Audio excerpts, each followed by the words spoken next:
हमारे सभी मसीह भाई बहनों को प्रेज द लॉर्ड और जय मसीह की। कल हमने आदम के बारे में देखा था और आज हम हवा के बारे में देखेंगे। तो मैं पहले थोड़ा सा आपको हवा का परिचय करवा दूं। सबसे पहली बात यह है कि हवा जो है, हवा को परमेश्वर ने आदम की फसली से तैयार किया। परमेश्वर ने आदम के ऊपर गहरी नींद लाई और उस नींद में उसकी फसली निकाली, उससे हवा को तैयार किया। परमेश्वर ने कहा कि मैं आदम के लिए एक अनुरूप सहायक हेल्पमेट बनाऊंगा और परमेश्वर ने हवा को बनाया। और हवा को बनाने के बाद परमेश्वर ने हवा को अदन की वाटिका में आदम के साथ रख दिया ताकि दोनों मिलके उसकी देखभाल करें, उसको मेंटेन करें और उसका रक्षण भी करें। और जब आदम और हवा अदन की वाटिका में थे, तब एक दिन शैतान, जिसको सर्प कहा गया है, सर्प उसके पास आया और आके उसने हवा को पूछा, डिड गॉड से, पहला उसने सवाल पूछा कि क्या परमेश्वर ने ऐसा कहा है कि इस वाटिका में, इस बगीचा में जितने वृक्ष है किसी का भी फल नहीं खाना।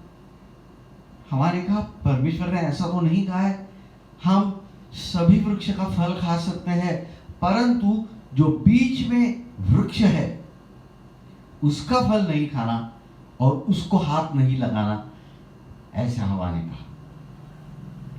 और उसके बाद शैतान ने कहा, जिस दिन तुम, हवा ने ये भी कहा कि जब तुम उसको हाथ लगाओगे और खाओगे तो तुम मर जाओगे।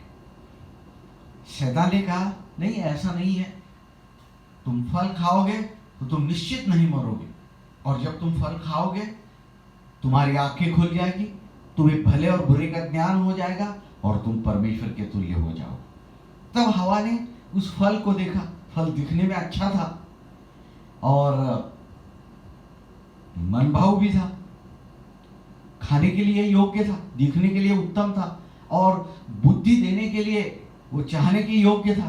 तो हवा ने वो फल को खाया और अपने पति आदम को दिया और दोनों ने फल खाया। ये आज का शास्त्र भाग है जो मैंने आपको बताया। प्रारंभ की किताब, उत्पत्ति की किताब 3 अध्याय पहले 1 से 6 वचनों में ये दिया है। आज हम जो कैरेक्टर स्टडी है, उसका चरित्र अभ्यास हवा का, वो आज हम करेंगे। सबसे पहली बात है कि परमेश्वर ने हवा को डायरेक्ट नहीं कहा था, परंतु परमेश्वर ने आदम को कहा था कि सब वृक्षों के फल तू बिना खटके खा सकता है, तो जो बीच में भले बुरे का ज्ञान देने वाला फल लगा है, उसको जब तू खाएगा उस दिन तू निश्चित मर जाएगा। तो जब शैतान हवा के पास आया तो ये 2 चीजें हवा ने नहीं बताई। In the day that you eat, जिस दिन तू फल खाएगा, उसको हवा ने नहीं कहा, और श्योरली, निश्चित तू मरेगा, ये भी हवा ने नहीं कहा, क्योंकि उसके पास ये जो संदेश है परमेश्वर का डायरेक्ट नहीं आया था। जब ये परमेश्वर ने आदम को जब कहा कि तू उस फल को नहीं खाना, जिस दिन तू खाएगा उस दिन नक्की मरेगा, ये जो चीज है, ये चीज, तब हवा, जब ये कहा परमेश्वर ने, तब हवा तैयार नहीं हुई थी, हवा का निर्माण नहीं हुआ था। तो हवा को जो ये संदेश मिला, आदम के थ्रू मिला। सबसे पहली बात है, शैतान हवा के पास क्यों आया? पहली बात यह है कि शैतान हवा के पास इसलिए आया क्योंकि वो जानता था कि परमेश्वर का वचन, परमेश्वर का शब्द हवा के पास डायरेक्ट नहीं आया। बहुत बड़ी बात है, परमेश्वर का वचन डायरेक्ट किसके पास आया था? आदम के पास। और हवा के पास कैसा आया? सेकंड हैंड आया, आदम ने उसको बताया। तो ये जानता था कि ये परमेश्वर का वचन है, बड़ा महत्वपूर्ण है, विश्वास उसी वचन से आता है। फिर रोमन्स 10:17 में लिखा है, विश्वास सुनने से और परमेश्वर का वचन सुनने से आता है। तो ये वचन डायरेक्ट परमेश्वर की ओर से हवा के पास नहीं आया था। इसीलिए क्या हुआ, पर शैतान ने पहले हवा की तरफ हमला किया। दूसरी महत्वपूर्ण बात है कि जब परमेश्वर का संदेश उसके पास था, इस फल को मत खाना, तुम मर जाओगे। और शैतान कह रहा था कि तुम निश्चित नहीं मरोगे, तुम फल खाओगे, उसको तुल्य बन जाओगे, सब बातें तुम्हारी समझ में आएगी, भली बुरी। अब हवा के सामने चुनौती थी, किसकी बात सुनना, शैतान की सुनना कि परमेश्वर की सुनना। और ये चुनौती में हवा ने गलती की। क्या गलती की? उसने ये गलती की कि उसने परमेश्वर की बात सुनने के बदले में शैतान की बात सुनी। हमेशा याद रखिए कि जब शैतान आपके पास आएगा, यही डाउट लेके आएगा कि परमेश्वर ने ऐसा कहा है क्या, या जो भी तत्सम बात है, और आपके मन में जो परमेश्वर का वचन है उसके प्रति संदेह लाएगा। चाहे परिस्थिति कोई भी हो, कैसी भी हो, कितनी भी कठिन हो, हमें अपना भरोसा परमेश्वर के वचन के ऊपर निर्भर रखना चाहिए। दूसरी महत्वपूर्ण बात है कि शैतान ने पहले तो परमेश्वर के वचन के ऊपर हमला किया, दूसरी बात है परमेश्वर के प्रेम के ऊपर हमला किया। शैतान ने हवा को ऐसा बताया कि परमेश्वर ने ऐसी कोई चीज तुमसे अलग रखी है जिससे तुम्हारा जीवन और भी अच्छा हो सकता है। ये फल खाने के लिए मना किया है तुमको, अगर तुम फल खाओगे तो तुम्हारा जीवन अच्छा हो जाएगा, बेटर हो जाएगा, बेहतर हो जाएगा, और परमेश्वर ये तुमको नहीं दे रहा है। शैतान ने हवा को इस तरीके से समझाया। अब देखो, और जब परमेश्वर ने आदम और हवा को सब कुछ दिया था, आदम को रहने के लिए घर दिया था, अदन की वाटी का काम दी, और हवा को भी पति दिया था, सब कुछ चीजें उनको भरपूरी से दी, मगर फिर भी शैतान ने मन में ये डाउट डाल के फिर हमला कर दिया। देखो कि ये अच्छी चीज है, परमेश्वर तुमको नहीं दे रहा है क्योंकि तुम परमेश्वर के समान और तुल्य बन जाओगे। और हवा ने शैतान की बात सुनी। समझ रहे इस बात? क्योंकि ये हो सकता है हवा को उतना अंदाज परमेश्वर के प्रेम के विषय में नहीं रहेगा, मगर हम लोग ये बात शैतान की कभी सुन नहीं सकते। क्यों? क्योंकि यीशु मसीह इस धरती पर आया है हमारे पाप के लिए। उसने 39 कोड़े खाए और वो मर गया क्रूस के ऊपर। इससे परमेश्वर ने अपना प्रेम सिद्ध कर दिया है। हवा को बोल सकती है उसको मालूम नहीं था, परंतु हम लोगों के लिए कोई एक्सक्यूज या कारण नहीं दे सकते हम, क्योंकि नए नियम के विश्वासियों को परमेश्वर का प्रेम मालूम है, अच्छे रीति से मालूम है, और हवा को मालूम नहीं था। ये हवा ने दूसरी गलती की, उसने शैतान की बात सुनी, उसको लगा नहीं परमेश्वर कुछ हमसे नहीं दे रहा है, हमारा जीवन इससे और अच्छा हो जाएगा, और हवा ने उस शैतान की बात सुनकर फल को खाया। तो दो चीजें आज हम सीखे हवा से। सबसे पहली बात, परमेश्वर के वचन के ऊपर हमारा भरोसा हर परिस्थिति में होना चाहिए, और दूसरी बात, परमेश्वर के प्रेम के ऊपर संदेह नहीं करना चाहिए। सब अच्छी बातें परमेश्वर हमको जरूर देता है। तीसरी महत्वपूर्ण बात है, हवा को बनाया था आदम का अनुरूप सहकारी, सहायक, हेल्पमेट, इस रूप में। जब ये घटना घटी तब हवा क्या कर रही थी? शैतान के साथ बात कर रही।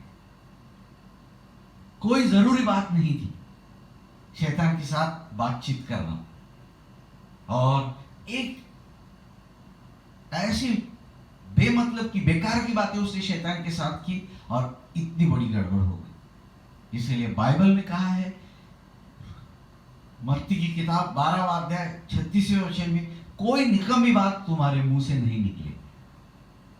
और मनुष्य जो भी निकम्मे शब्द बोलेगा, अंत के दिन में उसको उसका हिसाब देना पड़ेगा।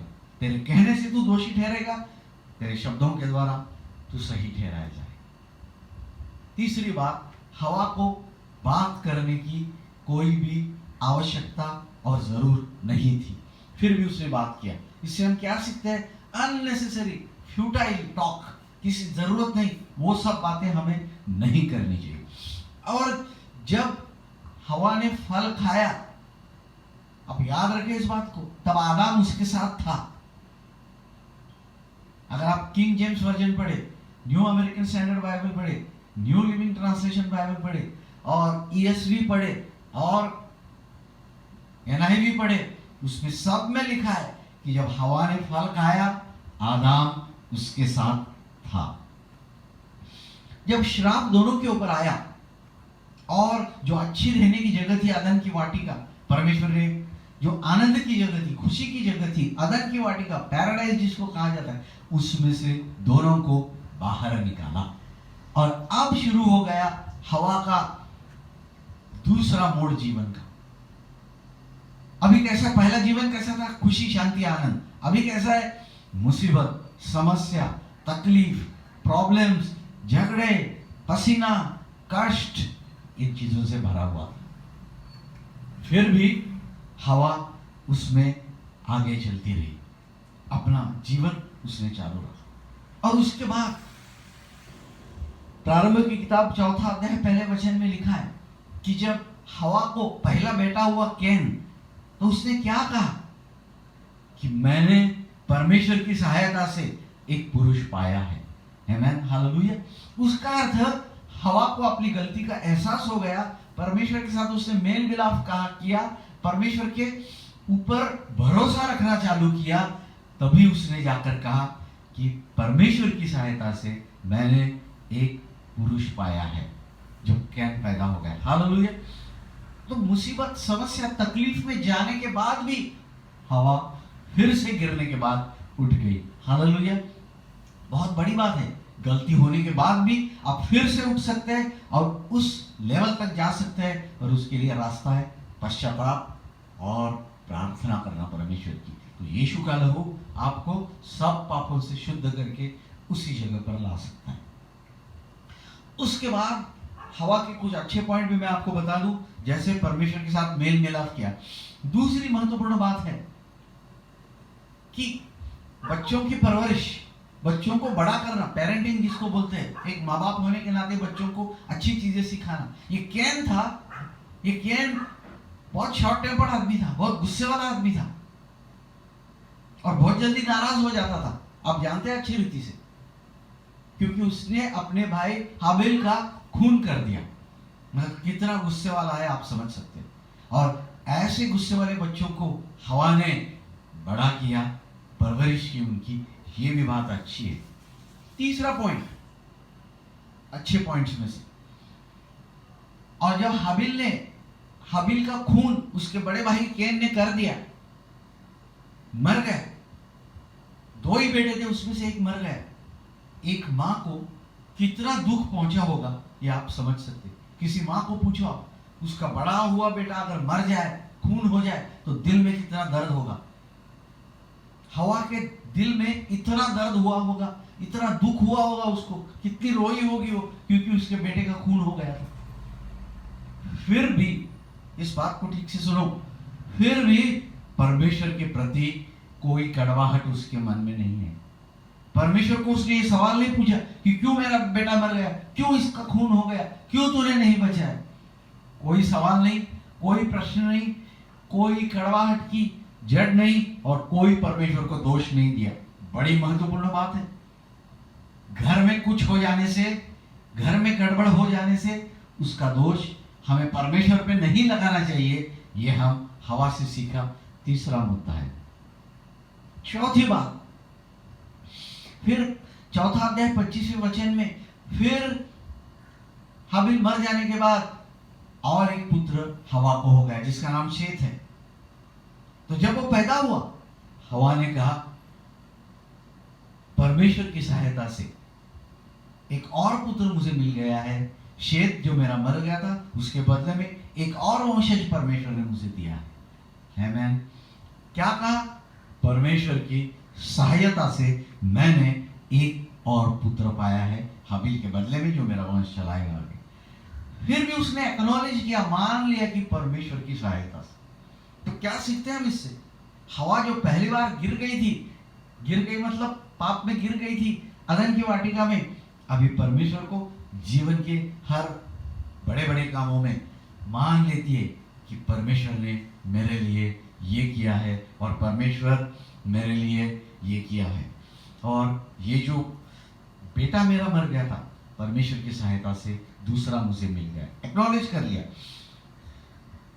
प्रियो, आज हम ये सीखते हैं हवा से। सबसे पहली बात कि हवा ने कुछ गलतियां जरूर की, शैतान की बात सुनी, परमेश्वर के वचन को महत्व नहीं दिया, शैतान की बातों को महत्व दिया, परमेश्वर की बात सुनी नहीं, परमेश्वर के प्रेम के ऊपर संदेह लिया जो जरूरी नहीं थी, वो बेकार की बातें शैतान के साथ की, इसलिए संकट जरूर आ गया, गिर तो गई, मगर गिरने के बाद फिर उसने परमेश्वर से मेल मिलाप किया।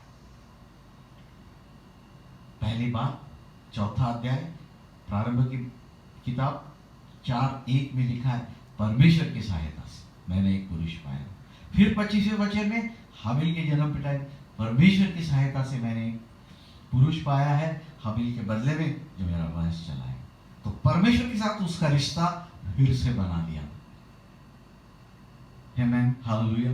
और तीसरी महत्वपूर्ण बात, उसने कभी परमेश्वर को दोष नहीं दिया। हालेलुया, कभी परमेश्वर को दोष उसने नहीं दिया।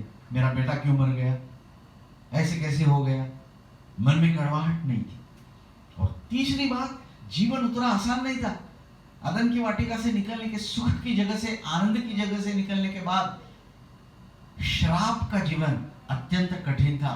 मगर हवा फिर भी गिरने के बाद उठ के विक्टोरियसली खड़ी हो गई और बच्चों की परवरिश, जो कैन जैसे कठिन बच्चे को संभालना, गुस्से वाले, नाराज होने वाले, उसने संभाला और अपने परिवार का उसने अच्छा रीति से भला कर दिया। एक गलती के बाद फिर से उठ गई और परिवार को संभाला और भला कर दिया। मेरे प्यारे भाई बहनों, हवा के जीवन से हम ये सीखते हैं, हमारे परिवार को, बच्चों की परवरिश, कुछ भी हो जाए परमेश्वर से नाराज नहीं होना, गिरने के बाद भी परमेश्वर के पास आना, और अच्छे जीवन के बाद भी कठिन दिन आए उसमें ही खड़ा रहना, ये हमें सीखना चाहिए। परमेश्वर आपको आशीष दे आज के वचन के लिए। आमेन, हालेलुया। God bless you all.